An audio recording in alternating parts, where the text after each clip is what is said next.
সারাক্ষণ খুঁজছিস দিব্যার মজা, রাস্তার ঝালমুড়ি খাজার গজা। তোর চোখ চক চক ডাল পড়ি পেলে, সমুচার সিঙ্গার চুপ চাপ তেলে। বার্গার চটপটি ফুচকার ঝালে, পেয়েছে কি ভালো কিছু কেউ কোনো কালে। বন্ধুরা মিলে মিশে খেতে যদি যাস, ফ্রেঞ্চ ফ্রাই নামে কিনা আলু ভাজা খাস। তোদের নিয়ে তো দেখি অদ্ভুত জ্বালা, বিরিয়ানি শুনলে মুখে আসে লালা। খাওয়া শেষে হয়রান কোল্ড ড্রিঙ্কস খুঁজে, হাবি জাবি খাচ্ছিস নাকে মুখে গুজে। খাওয়া ভালো মানে ভালো, পুষ্টির গুণে কিরে তোর কেন মুখ কালো এই সব শুনে। ভিটামিন মিনারেল শর্করা দেহ, মাপ মতো আমিষটা খেত যদি কেহ। টেনশন নাই তার স্বাস্থ্যটা নিয়ে, খা খা হার যাবি আর কত খাবি, এসব খেয়ে শেষে কি হবি ভাই।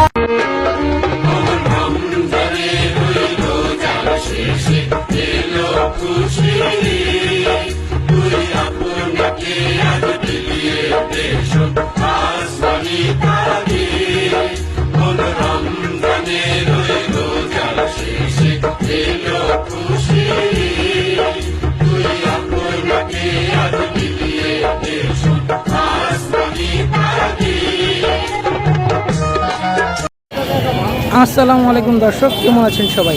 আশা করি নিশ্চয়ই সকলে ভালো আছেন। foodblog.com বাংলাদেশ চ্যানেলের পক্ষ থেকে সবাইকে চাঁদ রাতের শুভেচ্ছা। তো আজকে দেখতে পাচ্ছেন, আমি তো পিছনে দেখাই আপনাদেরকে, দেখেন হিউজ পরিমাণে মার্কেটে ভিড়। এখন আমি আছি মিরপুর 11 নম্বর নান্নু মার্কেটে, সবাই মার্কেটিং করতেছে। এই মুহূর্তে আমি চলে আসছি একটা চাচার দোকানে। চাচা, আপনার নাম? ইব্রাহিম খলিল শিকদার। ইব্রাহিম খলিল শিকদার। উনি এখানে মুরগির বিভিন্ন জিনিস বিক্রি করতেছেন এবং রসুনের চপ বিক্রি করতেছেন। এই যে এখানে কি কি জিনিস আপনাদের দোকানে আছে? ভাই, আপনার নামটা একটু যদি বলতেন। আমার নাম সফল।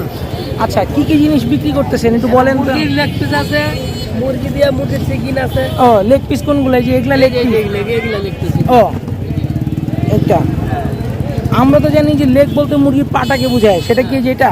হ্যাঁ হ্যাঁ হ্যাঁ, এটা পাওয়া যায়। আর এটা তো ছিল আপনার রানেরইটা। হ্যাঁ, রানের, হ্যাঁ। আচ্ছা, আর এটা কিসের? এটা মুরগির রানের, টুকরা করে। ছোট ছোট করে। ও, চিকন এটা জিনিসগুলো দেখতে পাচ্ছেন দর্শক।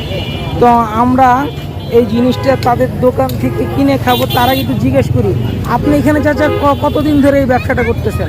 আমি এই ব্যবসা করে রোজার মাসে বিক্রি করি ঝালমুড়ি। ও, আর আচ্ছা, রোজার মাসে এই জিনিসটা আপনি কটার থেকে বসেন? এই আসর থেকে বসি। আসর থেকে কটা পর্যন্ত পাওয়া যায়? রাত 2টা। 2টা। তো দর্শক, আমরা এখান থেকে ওনাদের এখান থেকে কয়েকটা খাবার নিব। এগুলো প্রাইস বেশি না, 70 টাকা, তারপর 30 টাকা, 40 টাকা, এরকম প্রাইস 20 টাকা। আমরা এরকম খাবার একটা নিয়ে এখন আমরা টেস্ট করে আপনাদেরকে জানাবো কীরকম লাগে। তো চলুন আমরা তাদের থেকে খাবারটা নিই। আর এই যে দেখেন তাদের নিজস্ব হাতে তৈরি সস। তো দর্শক, দেখতে পাচ্ছেন আমার হাতে তাদের সেই চিকেনগুলো। এখন আমি একটু ট্রাই করে দেখবো কীরকম লাগে। কোটিংটা ভাই, মানে কি বলবো, খুব শক্ত একটা কোটিং দিয়ে করছে। এরকম শক্ত কোটিং আমি জানি না কীরকম লাগবে খাইতে। ভিতরে আসলেই কি জুসি এবং টেন্ডার হবে কিনা সেটা খাইলেই বোঝা যাবে। তাদের সব যেহেতু লাগানো, টেস্ট করে দেখি।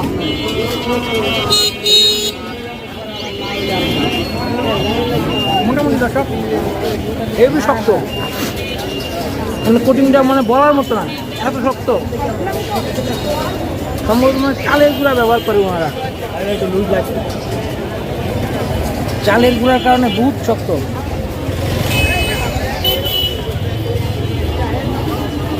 আর এই দেখতেই পাচ্ছেন ভিতরে মাংস আছে। অনেক জায়গায় কিন্তু মাংসও ব্যবহার করে না, শুধুমাত্র হাড্ডি, আর এই হাড্ডিটা মোটামুটি ব্যবহার করে।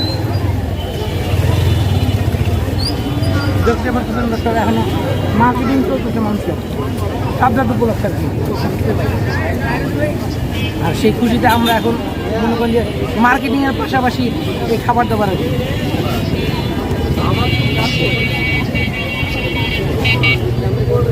এটা মোটামুটি ঠিক আছে। এটার প্রোটিনটা একটু নরম, ভিতরে মাংস আছে, জুসি এবং টেন্ডার।